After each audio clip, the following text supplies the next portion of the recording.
मेरा पेट एक ऐसा अथाह गड्ढा था जिसे कभी भरा नहीं जा सकता था। जब मेरे माता पिता को यह बात पता चली तो उन्होंने मेरे लिए खास तौर पर एक श्मशान गृह खोल दिया, क्योंकि इस काम में एक अलिखित नियम था, यानी यहाँ लाई जाने वाली राक्षसी लाशों पर हमेशा कुछ न कुछ अवशेष बच ही जाते थे। और कई दशक पहले पूरी दुनिया पर अचानक अनगिनत राक्षसों ने हमला कर दिया था। इंसानों ने खून की भारी कीमत चुकाने के बाद यह सीखा था कि राक्षसों का रक्त पीकर और उनके दान खाकर खुद को शक्तिशाली बनाया जा सकता है। लेकिन राक्षसों के बचे हुए शव चाहे कच्चे खाए जाएं या पकाकर, उन्हें खाने वाला हर व्यक्ति बिना किसी अपवाद के मर जाता था। फिर भी हर साल हजारों लाखों राक्षस मारे जाते थे। यदि उनके शवों का समय पर निपटाना न किया जाए तो वे प्रदूषण का स्रोत बन जाते। इसी कारण राक्षस श्मशान अस्तित्व में आए। लेकिन जैसे जैसे मेरी उम्र बढ़ी, राक्षसों के शवों पर बचा हुआ रक्त मेरी भूख मिटाने के लिए पर्याप्त नहीं रहा। एक बार जब मैं अपने पिता के साथ शवों को छांट रहा था तो आखिरकार भूख से तंग आकर बोल पड़ा, पापा, मैं राक्षस का एक टुकड़ा मांस खाना चाहता हूँ। यह सुनते ही पिता लिन जियानगुओ लगभग गुस्से से बेहोश हो गए। लिन युआन, मैंने तुझे कितनी बार कहा है कि राक्षसों का मांस नहीं खाया जाता। अगर फिर कभी इसका नाम लिया तो तेरी टांगें तोड़ दूंगा। मैंने आह भरी, इतना बढ़िया मांस है, खाकर तो मजा आ जाएगा, फिर इसे खाने की मनाही क्यों है? लिन जियानगुओ ने भट्टी की दीवार पर लिखे बड़े बड़े अक्षरों की ओर इशारा किया। जरा ध्यान से पढ़ कि वहाँ क्या लिखा है। राक्षसों का मांस खाने योग्य नहीं है। जो इसे खाता है उसकी आंखें लाल हो जाती हैं और वह राक्षस बन जाता है। अगर तुझे बहुत भूख लग रही है तो राक्षसी रक्त पी ले, लेकिन इस मांस के बारे में सोचना भी मत। ठीक है, मैं जाकर देखता हूँ कि खाना तैयार हुआ या नहीं। इन कुछ लाशों को तू खुद संभाल लेना। यह कहकर वह मुड़कर चला गया। मैंने सामने पड़े राक्षसों के शवों को देखा और अनायास ही लार निगल ली। जैसे ही मैं उन्हें भट्टी में डालने वाला था, मेरी कमर से अचानक गर्मी की एक लहर उठी। अगले ही पल हथेली जितनी बड़ी एक छोटी किताब स्विश की आवाज के साथ हवा में उड़ गई। वह वही चीज थी जो मुझे पहले आग बुझाने के दौरान मिली थी। मैं उसे हमेशा जेब में ठूंस कर रखता था। मैं अभी हैरानी से उबर भी नहीं पाया था कि वह किताब हवा में गायब हो गई। तुरंत मेरे सामने सुनहरे अक्षरों की पंक्तियां उभर आईं। लौह पुच्छ गरुड़ तृतीय स्वर्ग। मांस कुछ सख्त है, खाने में विशेष स्वाद नहीं, लेकिन धीमी आंच पर पकाया जाए, 50 ग्राम फुली हुई मशरूम और 200 ग्राम सूखी जड़ी मिलाई जाए तो इसे खाने से थोड़ी शारीरिक शक्ति बढ़ती है और पेट भरे होने का एहसास भी मिलता है। मूल्यांकन कुत्ते भी नहीं खाते। मैं चौंक कर चिल्ला पड़ा, धत्त, क्या आखिर भगवान को मेरी भूख पर तरस आ गया? इसलिए उन्होंने मुझे यह दिव्य पुस्तक दे दी। यह तो आधुनिक राक्षस युग की रेसिपी बुक है, लेकिन क्या यह सचमुच भरोसेमंद थी? कहीं इसे खाकर मैं मर न जाऊं? यह विचार मेरे दिमाग में कुछ ही सेकंड रहा और फिर तीव्र भूख ने उसे पूरी तरह दबा दिया। आखिर जीवन मृत्यु तो भाग्य के हाथ में है। अगर अब भी कोई उपाय नहीं खोजा तो मैं सचमुच भूख से मर जाऊंगा। मैंने अभी जोखिम उठाने का फैसला ही किया था कि तभी पिताजी और माताजी एक छोटा सा बैग लेकर जल्दी जल्दी लौटे। माँ झोउ वेनहुई की आवाज बेहद चिंतित थी। बेटा, मुझे और तुम्हारे पिता को कुछ दिनों के लिए बाहर जाना होगा। तुम्हारे दूसरे परदादा की तबीयत बहुत खराब है। मेरे मुंह से बिना सोचे निकल गया। अरे, इतनी अच्छी बात भी हो सकती है? मर गए क्या? क्षण भर में हवा जम सी गई। माँ का चेहरा तुरंत काला पड़ गया। बेटा, तूने अभी क्या कहा? तब मुझे अपनी गलती का एहसास हुआ। मैंने जल्दी से सफाई दी। माँ, मेरा मतलब था कि दूसरे परदादा इतनी जल्दी कैसे मर सकते हैं? अभी तो सिर्फ 80 साल के थे। ये तो बहुत अफसोस की बात है। झोउ वेनहुई ने ठंडी फूंक मारी। साफ था कि उन्हें मेरी बात पर विश्वास नहीं हुआ, लेकिन उन्होंने आगे कुछ नहीं कहा। इन कुछ दिनों घर पर ठीक से रहना। अगर कोई राक्षस का शव लाए तो प्रक्रिया के अनुसार काम करना। मैंने तेरे स्कूल से छुट्टी ले ली है। जब तक हम वापस नहीं आते तू यही काम संभालना। मैंने आज्ञाकारी होकर सिर हिला दिया। सच कहूँ तो उस स्कूल में जाने का मेरा मन कब का खत्म हो चुका था। एक तो वहाँ सिखाई जाने वाली साधना मैं सीख ही नहीं पाता था। दूसरा, मेरी यह हालत की भूख के कारण कभी भी बेहोश हो सकता था। चलना फिरना तक जीवन के साथ खिलवाड़ जैसा लगता था। माता पिता के पूरी तरह दूर चले जाने के बाद मैंने तुरंत लौहपुच्छ गरुड़ को काट कर पकाने का काम शुरू कर दिया। उसे पूरी तरह पकने में पूरे आधे घंटे लगे। मैंने एक टुकड़ा उठाया, थोड़ा शोरबा और मशरूम के साथ मुंह में डाल लिया। क्षण भर में एक परिचित गर्म लहर पूरे शरीर में फैल गई। यह एहसास राक्षसी रक्त पीने जैसा ही था। वाह, कितना स्वादिष्ट! मरना भी पड़े तो पेट भरकर मरूंगा। मैंने पागलों की तरह खाना शुरू कर दिया। मांस और शोरबा सब कुछ साफ कर गया। जन्म के बाद पहली बार मुझे वास्तव में पेट भरने का एहसास हुआ। आज मुझे लगा कि मैं सचमुच जिंदा हूँ। पहले जो जीवन था वह आखिर किस तरह का जीवन था? मैं अभी भावुक ही हो रहा था कि अचानक मेरा पेट फिर से गुर्राने लगा और उसी समय मेरी चारों भुजाओं में एक अजीब ताकत उभर आई। तभी अचानक अंकल वांग आ गए। ये कुछ 8वें स्वर्ग के स्माइलिंग मून डॉग्स की डेड बॉडीज हैं। तुम्हारे पिताजी तो घर पर नहीं है और सिर्फ तुम्हारे भरोसे भी काम नहीं चलेगा। मैं इन्हें किसी दूसरे क्रेमेटोरियम में भेज देता हूँ। मुझे डर था कि हाथ लगी इतनी स्वादिष्ट दावत कहीं यूं ही ना निकल जाए, इसलिए मैंने जल्दी से अंकल वांग को रोक लिया। अंकल वांग, आप टेंशन मत लीजिए, बस इन डेमन कॉर्पसेस को अंदर रखवा दीजिए। पिताजी कब लौटेंगे पता नहीं, लेकिन मैं इतने सालों से उनके साथ डेमन बॉडीज का क्रेमेशन करता आया हूँ। पूरा प्रोसेस मुझे अच्छी तरह पता है। मैं ये टास्क जरूर पूरा कर दूंगा। तब जाकर अंकल वांग ने राहत की सांस ली। हाल ही में शहर की सिचुएशन ठीक नहीं है। अक्सर 8वें स्वर्ग से ऊपर के डेमन बीस्ट्स दिखाई दे रहे हैं। यहाँ तक कि सुना है कुछ बॉडी कलेक्शन टीम्स को स्पिरिचुअल लेवल के डेमन बीस्ट्स की डेड बॉडीज भी मिली हैं। मुझे लगता है कि कहीं कोई स्पेस रिफ्ट खुल गई है। तुम घर पर अकेले हो, इसलिए थोड़ा सावधान रहना। और हाँ, डेमन कॉर्प्स पॉल्यूशन की टाइम लिमिट 3 दिन है। उससे पहले तुम्हें इन बॉडीज का निपटारा कर देना होगा। मैंने सिर हिलाया। ओके अंकल वांग, मिशन कंप्लीट होने की गारंटी है। अंकल वांग के जाने के बाद मैं बेसब्री से उन स्माइलिंग मून डॉग्स की डेड बॉडीज की तरफ बढ़ा। उसी समय वह बुक फिर से खुल गई। स्माइलिंग मून डॉग 8वां स्वर्ग, मीट क्वालिटी सामान्य, थोड़ी मात्रा में स्ट्रेंथ बढ़ा सकता है और सेंस ऑफ सिक्योरिटी को बढ़ाता है। साथ ही इसकी स्मेलिंग एबिलिटी भी मजबूत होती है, जिससे आसपास के डेमन बीस्ट्स की स्ट्रेंथ और कल्टीवेशन लेवल का पता लगाया जा सकता है। अरे डॉग भी नहीं खाता? मैं अपनी हंसी रोक नहीं पाया। मुझे उम्मीद नहीं थी कि यह बुक इतनी एरोगेंट भी होगी। 8वें स्वर्ग का डेमन बीस्ट भी इसकी नजरों में योग्य नहीं था। अब मुझे जल्दी से इन डेमन कॉर्प्सेस को प्रोसेस करना था। अगले कुछ दिनों में मैंने बचे हुए सारे आयरन टेल हॉक्स और स्माइलिंग मून डॉग्स को पूरी तरह खत्म कर दिया। मेरे शरीर की छी सीधे ब्रेक थ्रू करके रिफाइनिंग स्टेज के 8वें स्वर्ग तक पहुंच गई। यहाँ तक कि आयरन टेल हॉक की इनेट एबिलिटी पावर क्लॉ भी और ज्यादा शक्तिशाली हो गई। पहले यह सिर्फ कंकड़ों पर खरोंच छोड़ सकती थी, लेकिन अब यह टोफू में छेद करने की तरह आसानी से किसी भी चीज को भेद सकती थी। मेरी यह ताकत अब सामान्य हाई स्कूल स्टूडेंट्स से बहुत आगे निकल चुकी थी। उसी दिन रात ठीक 12 बजे बाहर अचानक एक अजीब और रहस्यमयी हलचल सुनाई दी।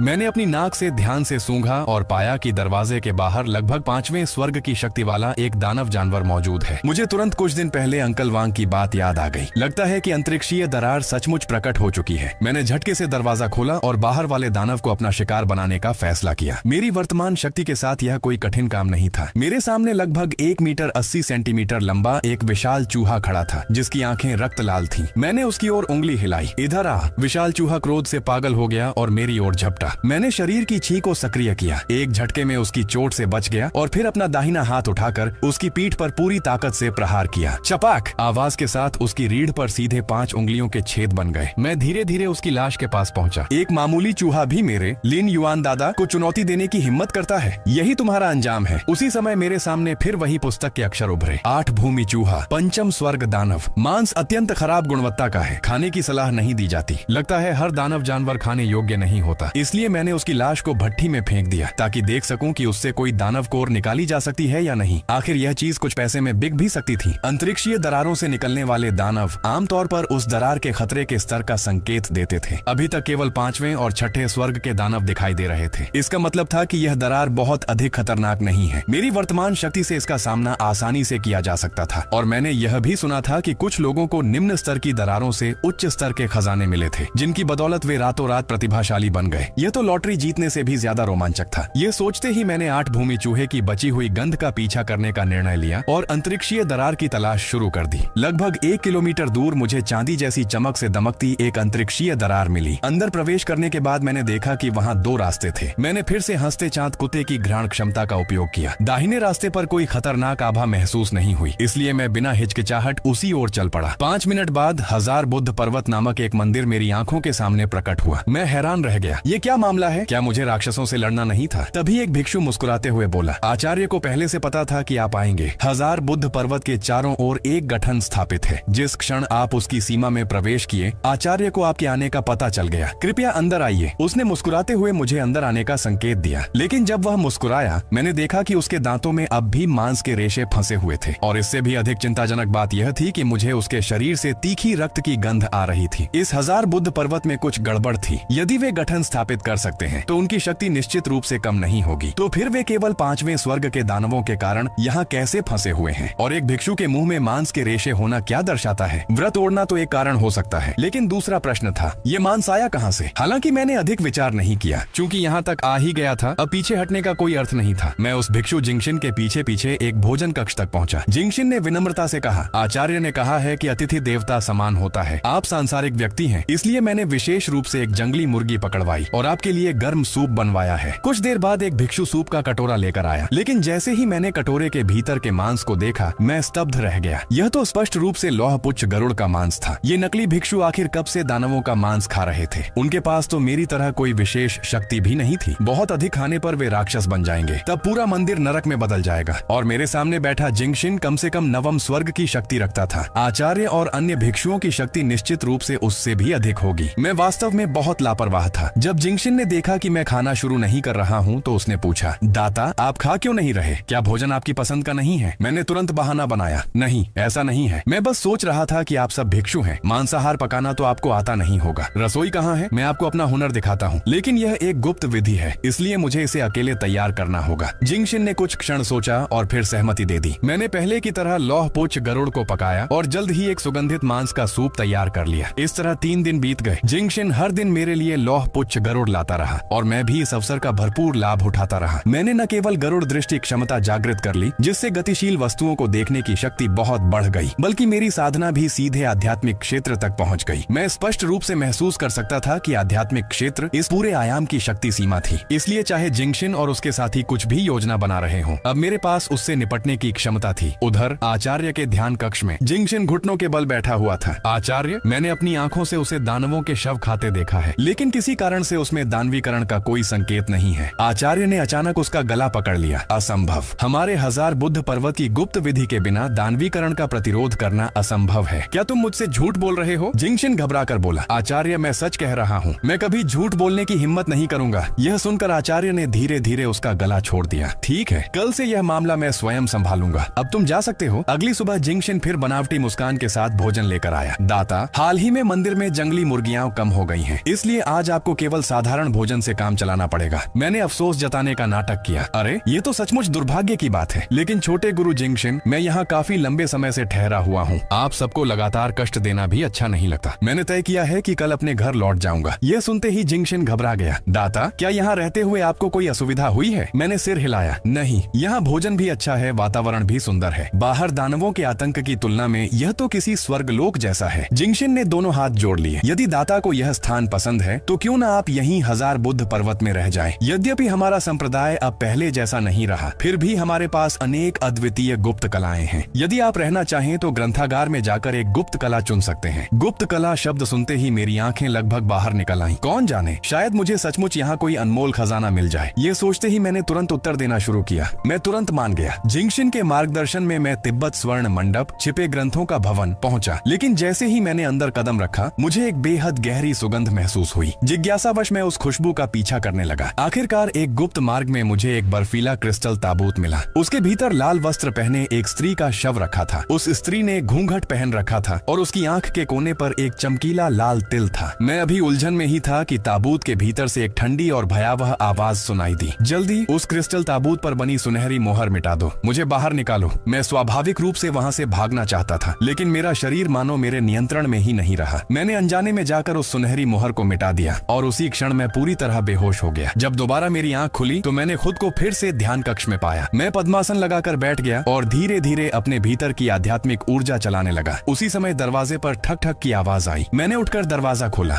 बाहर जिंगशिन खड़ा था और उसके साथ सफेद दाढ़ी वाला एक बूढ़ा व्यक्ति भी था। दाता, यह हमारे मंदिर के आचार्य हैं। आचार्य ने देखा कि इतने दिनों से चिकन सूप पीने के बाद भी आपका शरीर कमजोर है, इसलिए उन्होंने विशेष रूप से आपके लिए कुछ गोलियां तैयार की हैं। ये शरीर को मजबूत करेंगी और मूल ऊर्जा को स्थिर करेंगी। कृपया इन्हें अभी खा लीजिए। मैंने सामने रखी वस्तु को देखा और मन ही मन हंसी छूट गई। क्या अब खेल का अगला स्तर शुरू हो गया है? पहले राक्षसी मांस, अब राक्षसी दान। मैंने दोनों हाथों से गोलियां ले ली। तो फिर आचार्य का धन्यवाद। यह बूढ़ा भिक्षु साफ तौर पर कोई न कोई तरीका निकालकर मुझे प्रदूषित करना चाहता था, लेकिन उसे यह नहीं पता था कि मैं बचपन से दक्षिणी नगर में पला बढ़ा हूँ। वहाँ की मार्गदर्शक कला ऐसी विधि थी जो मूल स्तर पर ही दानवीकरण के जोखिम को समाप्त कर देती थी। मैंने तुरंत उस कला को चलाया और गोलियां निगल ली। अगले ही पल मेरे मस्तिष्क की पुस्तक अपने आप खुल गई। लौह पुच्छ गरुड़ का शताब्दी पुराना दानव कोर। इसमें दानव जाति की एक हल्की रक्त रेखा मौजूद है। यह हाथों और आंखों की शक्ति को बढ़ा सकती है। मूल्यांकन, रक्त रेखा बहुत कम है, फिर भी कुछ न होने से बेहतर। आचार्य ने देखा कि दवा खाने के बाद भी मेरे चेहरे पर कोई बदलाव नहीं आया। वह तुरंत चिल्ला उठा, तू राक्षस है, इसे जिंदा पकड़ लो। जो इसे पकड़ लेगा उसे मैं भारी इनाम दूंगा। अगले ही पल मंदिर के हर कोने से दर्जनों गंजे भिक्षु निकल आए। उनकी आंखें लाल चमक रही थीं। स्पष्ट था कि लंबे समय तक दानव मांस खाने के कारण वे दानवी प्रदूषण का शिकार हो चुके थे। सबसे पहले जिंगशिन ने हमला किया। उसने एक मोटा डंडा उठाकर पूरी ताकत से मेरी ओर मारा। मैंने तुरंत लोहे के पंजे की क्षमता सक्रिय की और डंडे को मजबूती से पकड़ लिया। जिंगशिन का चेहरा अविश्वास से भर गया। यह असंभव है, तुम इतने शक्तिशाली कैसे हो सकते हो? मैं हंस पड़ा। ये सब तुम्हारी बदौलत है, तुम लोग रोज मुझे लौह पुच्छ गरुड़ खिलाते रहे हो। इतना कहते ही मैंने हाथ में जोर लगाया। मेरा हाथ सीधे जिंगशिन के सिर के भीतर घुस गया। बाकी भिक्षु एक साथ मेरी ओर टूट पड़े। मेरा शरीर बिजली की तरह इधर उधर घूमने लगा। मैंने फिर से लोहे के पंजे की शक्ति चलाई। सिर्फ 30 सेकंड के भीतर आंगन में गूंजती लड़ाई की आवाजें पूरी तरह शांत हो गईं। जमीन पर हर ओर भिक्षुओं की लाशें बिखरी थीं। मैं धीरे धीरे आचार्य की ओर बढ़ा। लगता है तुम खुद मुझ पर हमला नहीं कर सकते, नहीं तो इन निकम्मों को मुझे पकड़ने के लिए नहीं भेजते। चलो एक सौदा करते हैं, मुझे बाहर जाने का रास्ता बता दो, मैं तुम्हारी जान छोड़ दूंगा। यह सुनकर आचार्य अचानक पागलों की तरह हंस पड़ा। तू सही कहता है, जब तक तू दानवीकरण का शिकार नहीं होता मैं सचमुच तुझे छू नहीं सकता, लेकिन उससे क्या फर्क पड़ता है, वैसे भी तू यहाँ से बाहर नहीं जा सकता। अगर निकलना संभव होता तो क्या मैं इतने सालों से यहाँ फंसा रहता। मैंने भौहें सिकोड़ ली। इसका क्या मतलब है? आचार्य बोला, ये हमारे 1000 बुद्ध पर्वत का रक्षक महागठन है। एक बार सक्रिय होने के बाद यहाँ हर कोई केवल अंदर आ सकता है, बाहर नहीं जा सकता, इसलिए यहीं रहकर मेरा साथ दे। मेरे पास तुझे धीरे धीरे अध्ययन करने के लिए बहुत समय है। मैंने पूछा, वे 8 भूमि चूहे और ये लौहपुच्छ गरुड़ कहाँ से आए? आचार्य ने ठंडे स्वर में कहा, बेशक हमारे 1000 बुद्ध पर्वत में पाले जाते हैं। मैं और भी उलझ गया, तो तुमने इतने सारे दानव खाए, फिर भी खुद दानव क्यों नहीं बने? आचार्य के चेहरे पर पागलपन भरी मुस्कान उभरी। यही हमारे 1000 बुद्ध पर्वत का रहस्य है। सबसे कम उम्र के शिष्यों के मांस और रक्त को दानवों के साथ पकाकर औषधि बनाई जाती है। हर दिन उसका 1 चम्मच खाया जाए तो दानवीकरण नहीं होता। 1000 बुद्ध पर्वत में कभी 30 और 114 लोग थे, अब खाते खाते केवल कुछ ही बचे हैं। ये सुनते ही मेरे पेट में मरोड़ उठी, लगभग मेरी उल्टी निकल गई। मैंने कहा, लेकिन अब तुम्हारे सारे शिष्य मर चुके हैं, आगे दवा कैसे बनाओगे? मुझे तो दानव खाने से कोई डर नहीं, अब देखते हैं कौन किससे ज्यादा टिकता है। आचार्य हंसा, यहाँ पड़ी इन लाशों से मैं अभी भी 10 साल तक जी सकता हूँ, लेकिन अगर मैं तुझे खा जाऊं तो शायद मुझे ऐसा शरीर मिल जाए जो कभी दानवीकरण का शिकार न हो। ये सुनकर मैं झल्ला उठा, तेरी ऐसी की तैसी, मुझे खाना चाहता है? पहले देख तो ले कि तेरे पास वह ताकत भी है या नहीं। इतना कहकर मैं अचानक कमरे के भीतर घुसा। मैंने मेज पर रखा लाइटर उठाया और सीधे पर्दों की ओर तान दिया। अगर मैं इन शिष्यों की सारी लाशें जला दूं तो बिना संसाधनों के तू कितने दिन टिक पाएगा? आचार्य दहाड़ उठा, तेरी हिम्मत कैसे हुई? उसकी गर्जना से मैं जानबूझकर कांप गया। लाइटर मेरे हाथ से गिर पड़ा। आग तुरंत भड़क उठी और कपड़ों के सहारे तेजी से फैलने लगी। लड़के, तू मौत को बुला रहा है। मैंने दोनों हाथ फैलाकर मासूम चेहरा बनाया। बूढ़े भिक्षु, यह सब तुम्हारी गलती है। अगर तुम इतनी जोर से नहीं चिल्लाते तो मेरा हाथ कैसे फिसलता। यह सुनकर आचार्य पूरी तरह क्रोधित हो गया। उसने एक कदम आगे बढ़ाया और अपना सूखा हुआ हाथ मेरे गले की ओर बढ़ाया। मैंने झुककर उसका हमला टाल दिया, फिर उसके हाथ पर पूरी ताकत से पंजा मारा। छर्राक! उसकी बाह की चमड़ी और मांस सीधे उखड़ गए। अंदर से एक अजीब भुजा दिखाई दी जो पूरी तरह लौहपुच्छ गरुड़ के पंजों जैसी थी। मैं दंग रह गया। धत तेरे की! बूढ़े भिक्षु, तू आखिर क्या चीज है? आचार्य धीरे धीरे मेरी ओर मुड़ा। यदि दानवों को हराना है तो पहले स्वयं दानव बनना पड़ता है। इस हाथ ने अनगिनत लौहपुच्छ गरुड़ों का वध किया है। आज तुझे इसे देखने का सौभाग्य मिला है। मैं गुस्से से बोला, तेरे सौभाग्य को आग लगे, ऐसा सौभाग्य खुद रख। इतना कहकर मैं फिसलते हुए उसके पीछे पहुंचा और उसकी सामान्य दिखने वाली दूसरी बाह पर मुक्का दे मारा। आचार्य लड़खड़ाकर पीछे हट गया। मैं तुझे मार डालूंगा, लेकिन अब मैं सब समझ चुका था। मैं मुस्कुराया, तो मेरा अनुमान सही निकला। तू वास्तव में एक अधूरा नमूना है। मैंने मौका देकर नीचे झुककर फिर से हमला किया। इस बार मेरा प्रहार उसकी बाईं टांग पर पड़ा। कड़क! हड्डी टूटने की आवाज गूंज उठी। उसकी बाईं टांग सीधे टूट गई। वह दर्द से चीख भी नहीं पाया था कि मैंने तुरंत फिर से लोहे के पंजे चलाए। मेरे पंजे तेज चाकू की तरह उसके सिर के भीतर ढंस गए। मैं कमर पर हाथ रखकर जोर से हंस पड़ा। छोटे मालिक, मैं सच में कितना बुद्धिमान हूँ। बूढ़े भिक्षु, तू बहुत अकड़ रहा था ना? अगर दम है तो फिर आजा। हाँ, लेकिन तेरी गति सचमुच बहुत तेज है। यही मेरी सबसे बड़ी कमजोरी है। लगता है मुझे जल्द से जल्द कोई गति संबंधी कौशल हासिल करना होगा। इस समय पूरा मंदिर भयंकर आग में घिर चुका था। मैं मुड़ा और मंदिर से बाहर निकल गया। अलविदा 1000 बुद्ध पर्वत। इसके बाद मैं उसी रास्ते से वापस लौटा जिससे आया था। लेकिन आश्चर्य की बात यह थी कि आसपास के सभी दानव जानवर एक ही रात में गायब हो चुके थे। हालांकि आजकल अजीब घटनाएं आम बात थी, इसलिए मैंने इस पर ज्यादा ध्यान नहीं दिया। आखिरकार काफी मेहनत के बाद मुझे वह दरार का प्रवेश द्वार मिला। मैं एक झटके में उसके भीतर से बाहर निकल आया। घर पहुंचते ही मैंने देखा कि पिताजी का संदेश आया हुआ था। वे कल वापस आने वाले थे। अच्छी तरह एक रात आराम करने के बाद मैं सुबह जल्दी उठ गया। उसी समय मेरी नजर अचानक बाएं हाथ की कलाई पर पड़ी। वहाँ एक लाल निशान उभर आया था। अजीब है, ये कब आया? मैंने तो बस इतना सुना है कि जिन लोगों की निजी जिंदगी बहुत उलझी हुई होती है उन्हीं पर ऐसे निशान आते हैं। मैं तो बस एक सीधा सादा इंसान हूँ। मैंने किसका क्या बिगाड़ा है? फिर अचानक मुझे कुछ याद आया। रुको, मुझे लगता है कि छिपे हुए ग्रंथागार में जिस लाल वस्त्र वाली स्त्री को देखा था उसकी आंख के नीचे भी ऐसा ही निशान था। क्या इसका उससे कोई संबंध है? मैं अभी उस लाल निशान की जांच करने ही वाला था कि मुख्य द्वार का ताला टक की आवाज के साथ खुल गया। मैं दौड़ता हुआ बाहर निकला और अपने माता पिता का स्वागत किया। आप लोग आखिरकार वापस आ गए। मैंने आपको बहुत याद किया। लिन जियानगुओ ने मुझे ऊपर से नीचे तक देखा और हैरानी से कहा, बेटा, इन दिनों तुम्हारी ऊर्जा और आभा काफी अच्छी लग रही है। लगता है खूब अच्छा खाना खाया है। मुझे डर था कि माता पिता एक ही बार में मेरे दानव खाने की बात स्वीकार नहीं कर पाएंगे, इसलिए मैंने तुरंत विषय बदल दिया। मुझे तो खुद में कोई खास बदलाव महसूस नहीं हो रहा। अब जब आप लोग लौट आए हैं तो मैं स्कूल चला जाऊंगा। बहुत दिनों से छुट्टी पर था, अब पढ़ाई शुरू करनी चाहिए। जब मैं स्कूल पहुंचा तो ठीक साप्ताहिक युद्धाभ्यास का समय था। कक्षा अध्यापिका वो मैडम ने मुझे देखते ही आवाज दी, लिन युआन, तुम बहुत दिनों से स्कूल नहीं आए, आओ जरा जरा देखते हैं कि तुम्हारी साधना में कोई प्रगति हुई है या नहीं। ये सुनते ही छात्र फुसफुसाने लगे। वह तो जन्मजात निराधार शरीर वाला है, उसमें कोई साधना प्रतिभा नहीं है, शायद उसका जीवन भर साधना से कोई संबंध नहीं होगा। सही कहा, मुझे लगता है उसे यह सोचना चाहिए कि पेट कैसे भरे, साधना नहीं। मैंने उनकी बातों पर कोई ध्यान नहीं दिया, बस हल्के से अपना हाथ हिलाया। मेरी 5 उंगलियों पर रक्तिम ऊर्जा इकट्ठी हुई और 10 मीटर दूर स्थित परीक्षण पत्थर की ओर उड़ गई। दड़ाम, पत्थर पर अंक तुरंत बढ़कर 2000 पर पहुंच गए। जो लोग अभी तक मेरा मजाक उड़ा रहे थे उनकी आंखें फैल गईं। मेरा परिणाम सामान्य आध्यात्मिक क्षेत्र के साधकों से लगभग 3 गुना अधिक था। लिन युआन ने इन दिनों आखिर क्या किया है? वो मैडम ने तुरंत ऊंची आवाज में कहा, सब लोग चुप हो जाओ, पहले अपनी तैयारी करो ताकि थोड़ी देर बाद के युद्धाभ्यास में अच्छा प्रदर्शन कर सको। लिन युआन, तुम मेरे साथ आओ। यह कहकर वह मुझे एक तरफ ले गई। लिन युआन, क्या तुम्हें मुझे कोई उचित स्पष्टीकरण नहीं देना चाहिए? मैंने कुछ क्षण सोचकर उत्तर दिया। कुछ समय पहले हमारे श्मशान में एक मरा हुआ दानव आया था। जब मैंने उसके शरीर पर बचा हुआ रक्त पिया तो मुझे लगा कि शरीर में एक गर्म धारा दौड़ रही है और उसके बाद में ऐसा हो गया। वो मैडम स्पष्ट रूप से मेरी बात पर विश्वास नहीं कर रही थी, लेकिन उन्होंने और प्रश्न नहीं पूछे। चाहे जो भी हुआ हो, तुम्हारा साधना करने योग्य होना अच्छी बात है। तुम्हारी वर्तमान शक्ति के आधार पर तुम्हारे पास उच्च अकादमी में प्रवेश का पूरा अधिकार है। संयोग से अग्निबीज प्रतियोगिता भी शुरू होने वाली है। यदि तुम शीर्ष 16 में पहुंच गए तो तुम्हें अकादमी की प्रवेश परीक्षा देने की पात्रता मिल जाएगी। इन दिनों अच्छी तैयारी करो। दानवों के आक्रमण के कारण दुनिया भर में अंतरिक्षीय दरारें लगातार प्रकट हो रही थीं। उन दरारों के भीतर अज्ञात खतरे भी छिपे थे और अकल्पनीय संसाधन व अवसर भी। इन दरारों के वितरण को निष्पक्ष बनाने के लिए ही अग्निबीज प्रतियोगिता अस्तित्व में आई थी। इस प्रतियोगिता में विभिन्न शक्तियों के प्रतिभाशाली युवक भाग लेते थे। प्रतिस्पर्धा अत्यंत तीव्र थी। मेरी वर्तमान शक्ति से शीर्ष 16 में पहुंचना अभी भी थोड़ा कठिन था। लगता है मुझे जल्द से जल्द कुछ उच्च स्तरीय दानवों की तलाश करनी होगी। अगले कुछ दिनों तक मैं लगभग घर से बाहर ही नहीं निकला। मैं पूरी तरह दानवों को खाकर अपनी शक्ति बढ़ाने में जुट गया। एक दिन जब मैं लौहपुच्छ गरुड़ खाने वाला था, तभी उसकी सबसे मोटी और स्वादिष्ट मांस की बोटी अचानक हवा में गायब हो गई। तभी मेरे मस्तिष्क में एक सूचना उभरी, निगलते आकाश का गुप्त लोक। इसके भीतर वस्तुओं को सुरक्षित रूप से संग्रहित किया जा सकता है। यह जानकारी सुनकर मेरा दिल खुशी से उछल पड़ा।